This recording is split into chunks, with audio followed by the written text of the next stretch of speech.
اس میں کتنی کامیابی حاصل ہو رہی ہے، اب تک کیا کچھ حقیقت سامنے آئی ہے، جانیں گے ڈیپٹی ڈائریکٹر FIA جمیل احمد صاحب سے۔ جمیل صاحب بہت شکریہ، میڈیا پر یہ واقعات رپورٹ ہوتے رہے ہیں، ایک بڑی آپ کی طرف سے ہوئی ہے، یہ ایک اور زیادہ آپ کو لیڈز مل رہی ہیں، کتنا بڑا یہ نیٹ ورک تھا، سارا پکڑ لیا ہے آپ نے یا اور زیادہ لیڈز مل رہی ہیں؟ خانزادہ صاحب بہت شکریہ کہ آپ نے اس موضوع پہ بات کرنے کا موقع دیا۔ یہ گروہ تقریباً آئیڈینٹیفائی ہو چکا ہے اور اس کے علاوہ بھی انڈیپینڈنٹ کیپیسٹی میں بہت سارے اس طرح کے ہینیس ریکٹ جو آپریٹ کر رہے ہیں پنجاب میں، صوبہ سرحد میں اور آزاد کشمیر میں، وہ بھی آئیڈینٹیفائی ہو چکے ہیں، اور وہ لوگ بھی آئیڈینٹیفائی ہو چکے ہیں جو کہ اس نیٹ ورک کا مڈل ایسٹ میں جو ایجنٹ ان کے موجود ہیں، اس میں کچھ پاکستانی ایجنٹس ہیں اور کچھ مڈل ایسٹ کے نیشنل ایجنٹس ہیں۔ تو یہ ایک آپ کہہ سکتے ہیں کہ کراس بارڈر جو ہے وہ ایک کرائم ہے اور انٹرنیشنل ریکٹ ہے جو ہینیس ریکٹ آپریٹ کر رہا ہے مڈل ایسٹ کے اندر اور پاکستان کے اندر۔ اب اس میں FIA، آپ نے حیرانگی ہوگی آپ کو کہ FIA نے یہ پہلا ہی ریڈ کیا، اور کیوں ابھی کیا، پہلے کیوں نہیں ہوا؟ یہ میں گوشگزار کر دوں کہ FIA کے پرویو پہ یہ جو ہوٹا ایکٹ 2010 ہے، یہ وفاقی وزیر داخلہ چودھری نثار علی خان نے 31 مارچ 2017 کو FIA کے شیڈول پہ پلیس کیا۔ اس سے پہلے FIA کے شیڈول پہ یہ ایکٹ تھا نہیں، اور FIA کمپیٹنٹ نہیں تھی کہ وہ اس کی کاگنیزنس لے، انویسٹیگیٹ کرے اور پروسیکیوٹ کرے۔ تو اس 15 اپریل 2017 کے بعد ڈائریکٹر عثمان انور، ڈائریکٹر FIA پنجاب نے خصوصی طور پہ ہدایات دی کہ یہ ایکٹ چونکہ ابھی FIA کو وفاقی وزیر داخلہ کی خصوصی کاوش اور ظاہر ہے آپ کہہ رہے ہیں کہ FIA بھرپور کارروائی کی جائے۔ آپ نے کہا کہ FIA کو بھی اختیار ملا ہے، اب 2014 میں بھی یہ لوگ پکڑے گئے تھے تو پھر وہ پولیس نے معاملہ ہوا اور رفع دفع ہو گیا، اب اگر FIA کو اختیار ملا ہے تو پھر یہ رفع دفع نہیں ہوگا، باقاعدہ طور پر قانون کے تحت یہ اندر ہی رہنا، انہوں نے ان کو کوئی بڑی سزا ملے گی یا پھر رفع دفع ہو سکتا ہے، پھر ان کا کاروبار دوبارہ شروع ہو سکتا ہے؟ خانزادہ صاحب اس طرح کا معاملہ شاید آپ نے بھی اپنی پوری زندگی میں پہلی دفعہ دیکھا ہوگا کہ بڑے لائیو طریقے سے آپریشنل کنڈیشنز میں ڈونرز اور ریسیپینٹس، ڈاکٹرز، پیرامیڈکس اور ایجنٹ جو کہ ایک ہی چھت تلے اس گھناؤنے کاروبار کر رہے تھے، اور FIA نے اوپر سے ریڈ کیا، جس میں ایک کا گردہ نکال کے عامر نامی لڑکا جو کہ رکشہ ڈرائیور تھا اس کا گردہ نکال کے عیسیٰ نامی عمانی نیشنل کو ڈال چکے تھے۔ دوسرا جو ناہید اختر پاکستانی ننکانہ صاحب کی رہنے والی خاتون تھی، اس کا گردہ نکال چکے تھے اور انہوں نے منیرہ نامی عمانی خاتون میں ٹرانسپلانٹ کرنا تھا، لیکن ایکسیسو بلیڈنگ کی وجہ سے وہ نہیں ہو سکا تھا۔ اس موقع پر FIA کی ریڈنگ پارٹی کا جو پہلا دستہ تھا وہ وہاں پہ پہنچا، اور ہماری اولین کوشش تھی کہ کسی طرح سے یہ چاروں زندگیاں جو ہیں ان کو بچایا جا سکے، چونکہ وہ ایک سلاٹر ہاؤس کا منظر پیش کر رہے تھے۔ اگرچہ وہ پوش علاقہ تھا لیکن ایک ڈرائنگ روم کے اندر operation theatre, so called operation theatre تھا۔ تو اولین جو ذمہ داری FIA نے ادا کی، اور صوبائی جو محکمہ صحت تھا ان کے تعاون اور ان کی معاونت سے الحمدللہ ہم بڑے مطمئن ہیں کہ ہم نے چاروں نیم مردہ حالت میں ڈونرز کو، ریسیپینٹس کو ہم نے میو ہاسپٹل کی یورولوجی وارڈ میں پہنچایا، اور آج اللہ کا شکر ہے، اطمینان کا مقام ہے کہ وہ روبہ صحت ہیں اور آؤٹ آف ڈینجر ہیں۔ یہ تو دوبارہ نہیں رہا ہو کہ دوبارہ اس کاروبار میں ملوث ہو جائیں، اگر FIA کو اختیارات ملے ہیں تو سزائیں بھی ایسی ہیں قانون کے تحت کہ اب یہ باہر آ کے اس گھناؤنے کام میں دوبارہ نہیں پڑ رہے ہوں گے۔ جی میں وہی عرض کر رہا ہوں کہ ہم نے جب یہ ریڈ کیا تو اس کے بعد آپ دیکھیں کہ ہم نے وہیں پہ جو ٹیکنیکل لوگ ہیں، جو فورنزک ایکسپرٹ ہیں، پنجاب فورنزک سائنس ایجنسی، ان کو امیجیٹلی ہم نے بلایا کہ جو کرائم سین میں جو لوتھڑے خون کے پڑے ہوئے ہیں، خون آلودہ وہاں پہ کپڑے پڑے ہوئے ہیں، تاکہ وہ اس کو سیکیور کریں، ان کو پراپرلی سیکیور کروایا، اور اس کی تاکہ DNA میچ ہو سکیں اور ان کا کراس میچ ہو سکے، ٹیشوز میچنگ ہو سکے۔ اس کے بعد ہم نے اسپیشلائزڈ ڈاکٹرز کو بلا کے ان کو شفٹ کیا۔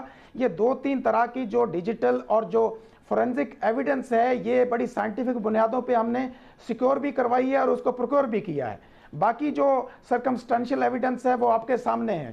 پھر آپ کے پروگرام کے توسط سے یہ جو پیغام عوام الناس تک پہنچا ہے، اس کا بڑا فائدہ ہو رہا ہے کہ جو لواحقین 2014 میں جو وکٹم بنے، جو دوران آپریشن انتقال کر گئے، چونکہ یہ لوگ اپنی رسپیکٹو اسپیشلٹی کے اسپیشلائزڈ ڈگری ہولڈر نہیں ہیں۔ یہ ڈاکٹر فواد ممتاز خان یہ پلاسٹک سرجن ہے، نہ یورولوجسٹ ہے اور نہ ہی نیفرولوجسٹ ہے۔ یہ اس کی اسپیشلٹی دور دور تک نہیں ہے کہ یہ گردے ٹرانسپلانٹ کرے۔ اور دوسرا ڈاکٹر جو التمش ہے، وہ اپنی اسپیشلٹی جو کہ انستھیزیا وہ دیتا تھا، ابھی اس کی بھی ڈگری جو اسپیشلائزڈ ڈگری ہے وہ ابھی تکمیل کے مراحل میں ہے۔ تو چونکہ یہ درندہ صرف ڈاکٹر تھے،